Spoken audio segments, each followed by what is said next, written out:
El pasado era como una prisión de la cual ningún recluso podía escapar. En los últimos días, Mina había sentido que su propia celda personal se cerraba. Su amado Jonathan estaba muerto, Kinsey se había ido.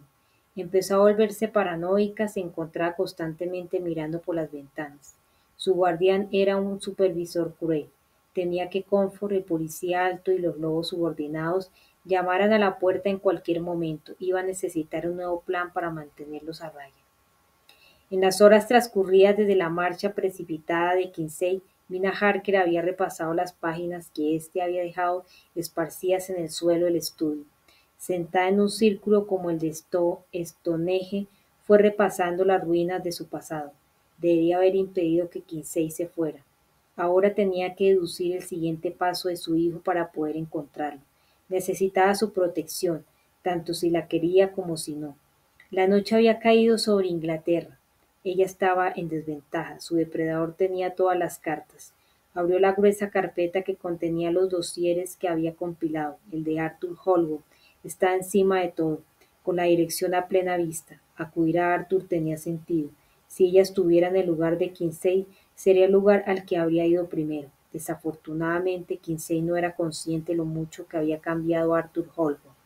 Aunque consiguiera que Lord Wolverine lo recibiera, estaba segura de que no sería una visita productiva. A diferencia de Mina y de Jonathan, que habían tratado de volver a relacionarse en sociedad después de su estancia en Transilvania, Lord Wolverine se había recluido en su casa, conocida como el Anillo. Con el paso del tiempo se había vuelto más retraído, más airado y amargo hasta que el Arthur Holborn que ella conocía desapareció por completo. Había retorcido tanto los hechos en su cabeza que había llegado a despreciar al resto de la partida de valientes. Nos culpó por la muerte de su amada Lucy. ¿No sabía que yo también la amaba? Mina, más que cualquiera de los otros, se había convertido en el foco al que Holborn dirigía su ira. Si Kinsey acudía a Lord Wolverine, tendría suerte si no se encontraba con un enemigo mortal. ¿A dónde iría Kinsey a continuación? ¿Seguiría los pasos de todos ellos e iría a Transilvania? ¿Buscaría a Van Helsing? La mente de Mina calibró las posibilidades. Ya no podía pensar, apenas había dormido en los días transcurridos desde la muerte de Jonathan. Había perdido la noción del tiempo, que ahora corría en su contra. Mina examinó el pasado que la rodeaba, se preguntó por qué había conservado todos esos papeles. Si los hubiera destruido, quizá Kinsey estaría a salvo en su nido en ese mismo momento. Se preguntó si destruir la información también habría hecho que le resultara más fácil destruir el recuerdo. Sin otra idea en la cabeza, Mina arrojó todo al fuego y observó las páginas que se rizaban entre las llamas. Ya podía venir Comfort con una orden de registro. No encontraría nada allí, salvo ceniza amarga. Ya nadie podría probar que la novela de Stoker no era una demencial obra de ficción.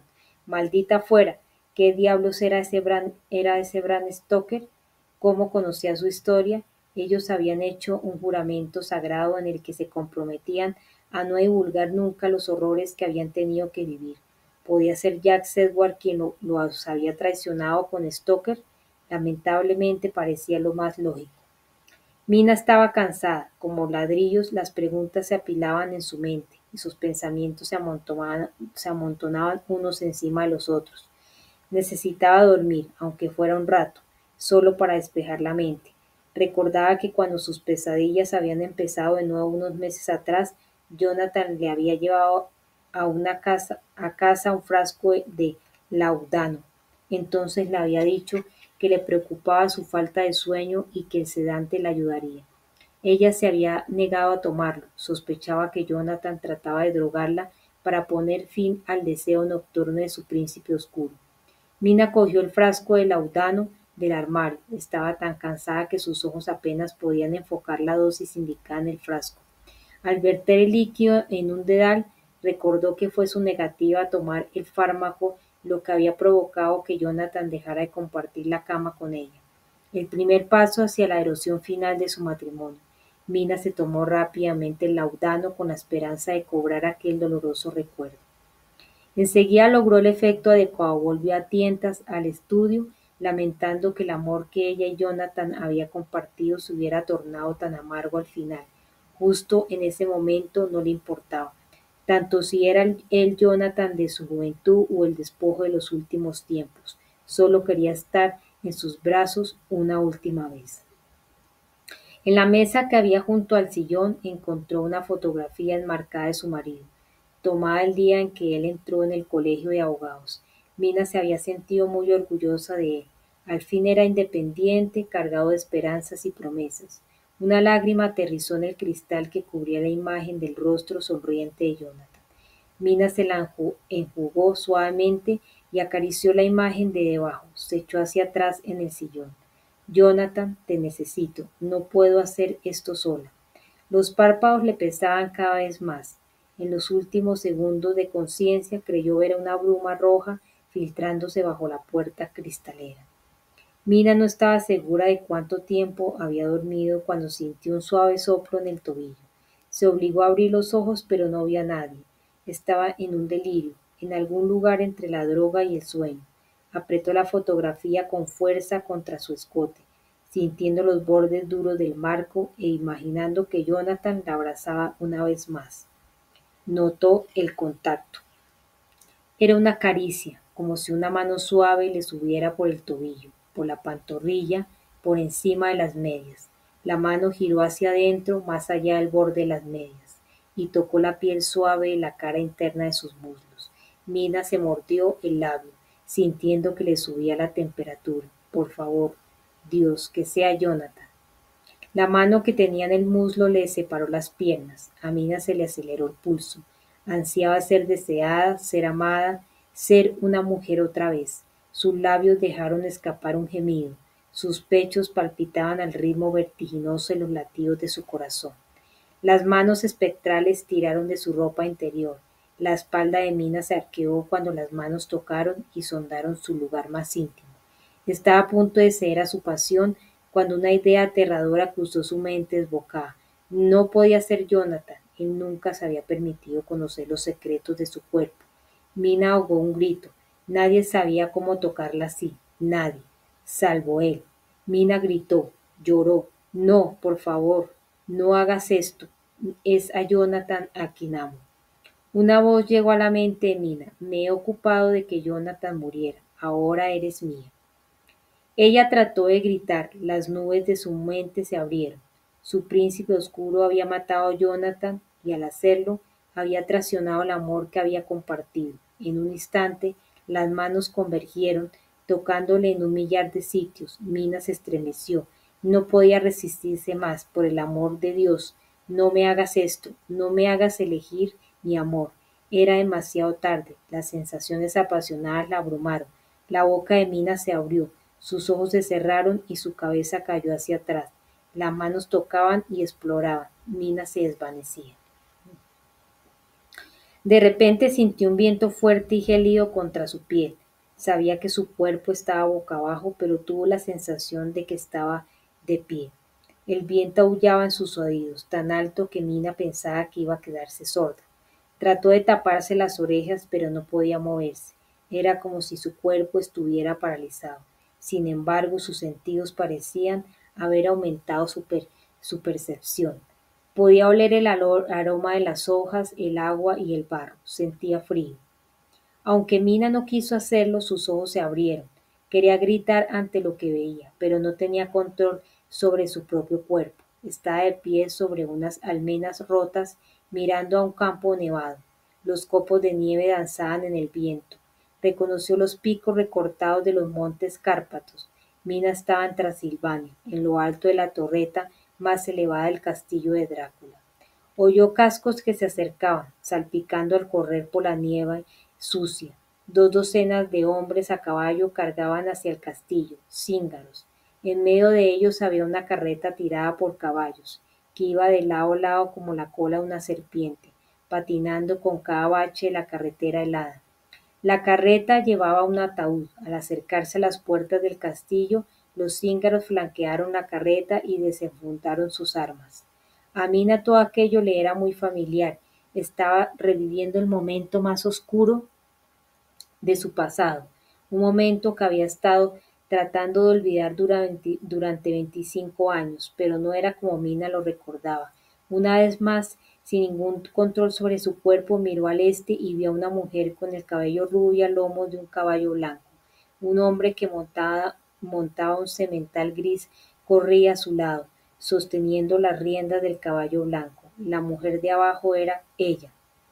El hombre que montaba el semental gris que guiaba el suyo era el profesor Van Helsing. Verse a sí misma desde cierta distancia le producía una sensación extraña. Empezó a entender que estaba siendo testigo de aquellos sucesos del pasado desde otro punto de vista. Nunca había estado dentro del castillo de Drácula. ¿Estaba muerta? Le horrorizó la idea de que el juicio de Dios fuera verse obligada a revivir el momento más horrible de su vida una y otra vez en el purgatorio. Una corneta militar atronó en sus oídos. Mina giró instintivamente el cuello, igual que los cíngaros. Reconoció a los hombres que cargaban desde el oeste. Era ese amado bribón, su tejano Kinsey P. Morris con el doctor Sedgwick a su lado. Ver a Kinsey Morris y a Jack la calmó. Quizás era cierto. Cuando mueres, te reúnes con los seres queridos. Sintió que el miedo aumentaba entre los cíngaros. Nunca había visto nada parecido al pistolero tejano. En cuanto Kinsey Morris y Sedgwick aparecieron en el horizonte, los disparos sonaron desde el sur.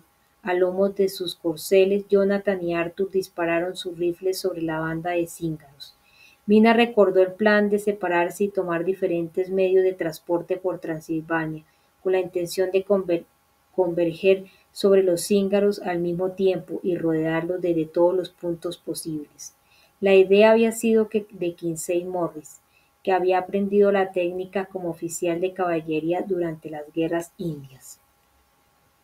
El grupo de valerosos héroes estaba reunido de nuevo, todos ellos vivos y vibrantes. Sus caballos estaban empapados en sudor, resoplando. Los cascos resonaban bajo el manto de nieve mientras trataban de imponerse en una carrera con la puesta de sol. Siguiendo el ejemplo de Jonathan y de Arthur, Kinsey Morris y el doctor Sedgwick abrieron fuego sobre los cíngaros. Los caballos corcoveaban y volvían grupas. Los cíngaros devolvieron los disparos. La entrada del castillo estaba casualmente en ruinas, bloqueada por los escombros caídos. Mina vio que los escombros se habían desmoronado de la almena en descomposición en la que se hallaba. Una vez más, contra su voluntad, bajó la mirada de la batalla, que continuaba. Todavía no podía hacerse la idea de verse acercándose con los demás. Perdió momentáneamente el aliento cuando se le acercó el joven Jonathan. Había olvidado lo atractivo que estaba ese día a caballo. A diferencia de Arthur y de Kinsey Morris, él nunca había buscado la aventura. A lo largo de los años su marido le había contado lo aterrorizado que había estado ese día, víctima de un miedo casi paralizante. Había arriesgado la vida solo por una razón, para luchar y morir si era necesario por la mujer que amaba. La valerosa banda de héroes convergió en la carreta que llevaba el ataúd y un grupo de cíngaros salió a su encuentro. Eran indisciplinados, su formación desorganizada, el resto se quedó atrás rodeando la carreta. Kinsey P. Morris, cuya experiencia en combate era evidente, agarraba las riendas de su caballo con la boca mientras disparaba con un rifle Winchester a los cíngaros que avanzaban. El pecho de uno de ellos estalló salpicando sangre y enseguida otro enemigo corrió la misma suerte. Una bala gitana rebotó ruidosamente y hubo una explosión de chispas en el rifle del doctor Sedgwick. Jack gritó cuando el rifle le saltó de las manos. Arthur disparó otra vez y arrancó la mitad del rostro a un cíngaro. Los que quedaban cabalgaron hacia ellos para encerrar a Kinsey Morris y a Sedgwick. Morris, usando la culata de su arma como una porra, derribó a otro enemigo al tiempo que gritaba al indefenso Sedgwick. «Usa la espada, vamos». Mina, que observaba desde las almenas, estaba asombrada con el dócil Jack Sedgwick. Arremetió contra los cíngaros, gritando como un loco a cada golpe de espada. La culata del rifle de un cíngaro impactó en el rostro de Sedgwick y le destrozó la nariz. Mina podía oler el torrente de sangre que emanaba de la herida. Al girar el cuello vio que el profesor Van Helsing y su yo más joven había desmontado. Van Helsing levantó su rifle como un cazador, calmado y paciente. Disparó y mató al que había destrozado el rostro de Sedgwick. El sonido del disparo alertó a los cíngaros. Un segundo grupo se separó de la carreta y cabalgó hacia él. Observando desde arriba, Mina comprendió la estrategia de Van Helsing. Estaba reduciendo el grupo que rodeaba el ataúd. Mina observó a su yo más joven saltar detrás de Van Helsing para protegerse mientras éste sacaba 2 revólveres de 6 balas. Van Helsing disparó a los cíngaros gritando: «El sol se está poniendo. No tenemos tiempo, Jonathan. Arthur, carguen». Desde lo alto de las ruinas del castillo, Mina observó a su yo más joven coger el rifle que había dejado Van Helsing y unirse a él en la batalla contra los cíngaros. Una nueva andada de artillería llegó a sus oídos. Jonathan y Arthur habían cargado sobre los que defendían el ataúd. Jonathan erraba cada disparo. Por su parte, la puntería de Arthur no se veía afectada por las circunstancias y derribó a otros 2 cíngaros. Los defensores que quedaban concentrados sus balas en Arthur, su cabeza cayó de repente hacia atrás salpicando sangre y el valiente Golding cayó de su montura. Jack Sedgwick sacó su pistola y disparó a bocajarro. Kinsey Morris clavó las espuelas en los costados del caballo y cabalgó con fuerza para chocar con la montura de un enemigo. Con el impacto el caballo del cíngaro rodó y derribó al jinete. Van Helsing vació sus revólveres y los tiró. Desenfundó una cimitarra del cinto con la mano derecha y blandió un cuchillo, cortó y curvó con la izquierda. Cruzaba las espadas magistralmente, enfrentándose a 3 cíngaros a la vez. Mina vio que su yo más joven se tensaba. Abajo las órdenes del príncipe oscuro entraron en la mente de Mina. En el presente recordó haber sentido su amor pidiéndole que apuntara con el rifle a la espalda de Van Helsing y que lo matara. Recordó su batalla interior. Arrojó el rifle y se agarró la cabeza por el dolor desgarrador que surgía siempre que Drácula invadía sus pensamientos. Van Helsing clavó su cimitarra en el pecho a un cíngaro y cortó el cuello de otro con su cuchillo corto. Mina cayó detrás del profesor, aferrándose a la cruz de oro que llevaba al cuello, presa de un delirio febril. En lo alto de la almena, Mina vio que Jack Sedgwick saltaba de su caballo. Había varios cadáveres a su alrededor. Cogió el rifle de uno de los cíngaros muertos y disparó contra quienes defendían el ataúd. Arthur logró ponerse en pie. La bala le había rozado la mejilla y le brotaba sangre de la herida. La punta de su oreja izquierda había volado. Levantó su Winchester y se unió a Sedgwick. Su fuego cubrió el camino de Jonathan y Kinsey Morris. Con un grito de guerra, Kinsey Morris sacó su kukri y saltó de su corcel sobre la carreta. Por un momento Jonathan se quedó helado. Con un miedo evidente, Mina vio que miraba atrás a su yo más joven, que se retorcía de dolor detrás de Van Helsing. Desde su nueva posición privilegiada, Mina se fijó en algo que nunca había visto antes. La visión de su mujer, retorciéndose de dolor, había convertido el miedo de Jonathan en rabia. Mirando el ataúd, Jonathan levantó su espada, mató a un cíngaro y saltó a la carreta al lado de Kinsey Morris. Juntos destrozaron la tapa del ataúd de madera para dejar al descubierto su horrible carga, una criatura esquelética con orejas de punta y dientes afilados, vestido con ropa bien cortada. «Maldita sea Harker», dijo Morris con un grito ahogado. «¿Qué es esto? Pura maldad». Un cíngaro tenía las manos en torno al cuello del profesor. Van Helsing bajó la mano a la bota, sacó un arma oculta y lo acuchilló salvajemente en la entrepierna. La mano del cíngaro soltó el cuello de Van Helsing al tiempo que gritaba de dolor. Van Helsing echó el cuello hacia atrás y dio un formidable cabezazo a su agresor. Sus ojos se pusieron en blanco al caer inconsciente. Van Helsing se volvió para ver a Kinsey Morris y a Jonathan, que contemplaban la caja abierta. «No lo mires, golpea ahora». Era demasiado tarde, los ojos de la criatura se abrieron, 2 órbitas negras y brillantes, vacías de todo salvo de maldad. Miraron a Kinsey Morris y a Jonathan. Los 2 paladines se quedaron paralizados en la almena. Mina vio que ella misma recuperaba el sentido. Comprendió lo que había ocurrido. La atención del príncipe oscuro había pasado de ella a los hombres, ahora hipnotizados.